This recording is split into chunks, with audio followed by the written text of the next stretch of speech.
Here's how exactly I made $1 million with my Facebook profile. So everything's 100% organic. I didn't run ads or get any help from anyone. I've sold from $200 all the way up to $50,000 when I was still in my agency running YouTube ads for people. And right now I've used the exact same method to actually close for my consulting deals in the last few weeks. And I've generated over $45,000 through this organic methods. So the reason why I actually started learning and trying to master this Facebook organic profile strategy is really because of my partners in the agency previously. So what they actually told me was that I had to learn how to sell, and the only way to really sell like clients at that point in time were to actually doing cold call, doing cold email, and actually kind of spamming people and expecting them to buy on the spot with you. And the way to do that is really get better in sales. I didn't really agree with that. I didn't really felt comfortable doing that as well. I wanted to come from a place of giving more value and really helping them see and identify problems that I really can help them actually solve. So I take it upon myself to actually learn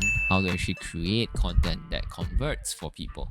And you do not really need a lot of content. You basically need a few key parts, which I'm going to explain in this video. So after going to learn about the organic content method, I kind of perfected my own blend of organic marketing on my Facebook profile. And even though I don't really have a lot of friends and followers on the profile alone, I do actually generate like over 30 plus educational info business for my agency previously. And currently I'm on track to kind of do a 500k a year consulting business just off organic content alone. I'm going to share with you exactly how we can do with this 4-step. So the 4-step method is basically traffic, content, offer, and follow-up. It is just that simple. So most people actually messed up with traffic. If you go take a look at my profile, there's not a lot of friends or followers. However, there's something that I kind of do every single day when I was running the agency, and that is to add new friends. Basically, you want to add like 10 to 25 new friends every single day. However, those friends must be targeted. Let's just say you are doing a short form video content agency. You want to add people who are at least doing content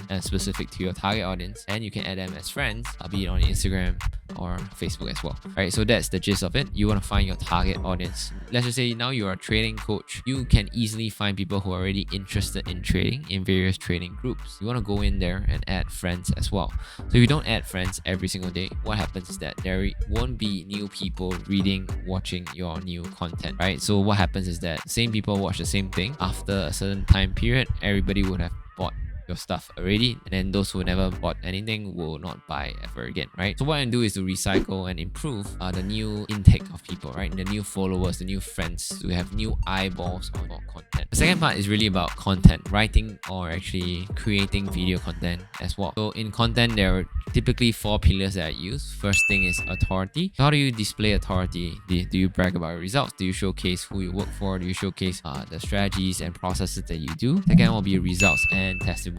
So you want to showcase case studies. You want to showcase that you did X amount of results for your clients, X amount of views, be it whatever you do, and also testimonials from clients on certain key phrases that you want to use that actually will move people down the line to actually buy from you. Third thing will be actually insights that you want to give people. So this can be actually a combination of any one of the pillars as well. So insights I typically give people is show, not tell, right? So basically how do you give insights is to show them the insight and make them realize that the insight is their own rather than me telling you the insight. So if I have an example of showing, not telling, and I just say you need your copy to show, not tell, you can't basically just say you just need to show, not tell, right? They don't understand that fact. But if I explain it through another way, through a story, through an analogy, you kind of get it, right? So example would be if somebody was selling something and the objection come up that, hey, I need my wife to actually decide on this together with me. Then the salesperson can basically showcase or tell a story about somebody in that same situation and getting over the line to actually buy something right now. And that's basically a very basic analogy of show, not tell, right? And helping your client make a decision as well. So the insight comes from the story, not comes from you telling you need to make a decision now. You cannot decide for your wife. That's telling, right? So essentially, that's the whole gist of the insight that you want to give people. The last one will be lifestyle. So a lot of times I realize I don't do this very often on my profile, but when I do it, I get very, very good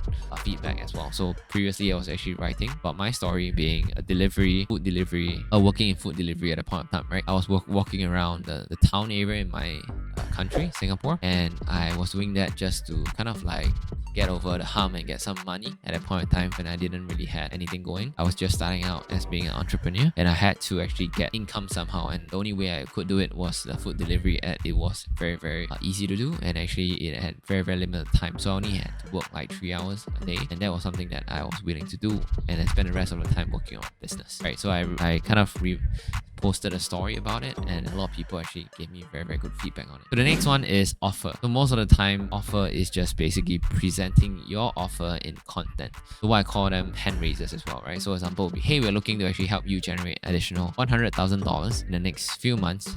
How many of you are interested, right? Just basically a simple post like that will get people to say they're interested. You can either do that a very direct way, or you can actually bake it into your content piece and saying that you help this amount of clients do this amount of things, and then you can showcase your process, and then people kind of ask you, hey, how do you actually do that? Can you help me do it? So it's either one of these two ways that I kind of use it most of the time. So the last part is your follow-up. So most people also mess this up, meaning that most of the time they don't ask people buy, and they don't follow up for people who wants to buy, interested, maybe make some comments about certain things before, or they know their ideal client. They don't really go and message them. They don't really go to their stories and kind of like get them talking, open up any conversations. Last but not least is people who actually are interested to buy but not in the right time. They don't really follow up at all. So typically I do two ways of follow up. First way is to be top of mind. So if they're already friends of you, you want to be creating consistent content through your stories on your Facebook organic profile or post, so that they constantly see it and that you're doing great results. So I had a client that actually previously was a prospect, right? I went to his office before and talked about actually helping him do funnels in a long time ago. That was like 4 years ago. And I usually tell this story when people talk about people need to tell people about follow-up. Basically, the gist of it is that I failed the sales conversation. He was saying that I need to think about it. There are other people that are talking to me, and I might want to buy from them as well. Okay, fine, right? So I went back, I added him as friend there and then I created content for the past 6 months after that, right? What happens then next is that he actually willingly just came up to me on Messenger and just talked to me, say, hey bro, I really love what you're doing, what you're sharing about funnels and your results. Can I just buy from you based on our conversation previously? I said, sure, right? So I asked him a very simple fact is, why do you buy from me instead of other people? He said, I saw your content, I saw your education about teaching people what is certain things that you do, what are certain what's funnels for local businesses. I really was very intrigued by that, and I wanted actually you to actually do it, since you know more than everybody else and you explain more than everybody else, educating me. And I realized you also had great results with your other client, right? That really moved the line, and after 6 months he became my client for the past 2 years, right? And that's how you really follow up. So you follow up with content. The second part is you follow up with basically messaging people, right? So if they say they're interested, you follow up with them. How I follow up with them is also slightly different. So I talk about case studies, I talk about content that I created and whether they've seen it, and give them resources as much as I can. I bake it into a script and to actually give it to them. I don't like to be the pushy salesman and say, hey guy bro, I'm following up. I'm not like that, and not really that type of person. So what I do is create value so that they move towards the line and say they want to buy, right? So that's basically the 4 steps that you want to do to actually generate as much money as possible from your organic Facebook profile. There's traffic, content, offer, and follow up.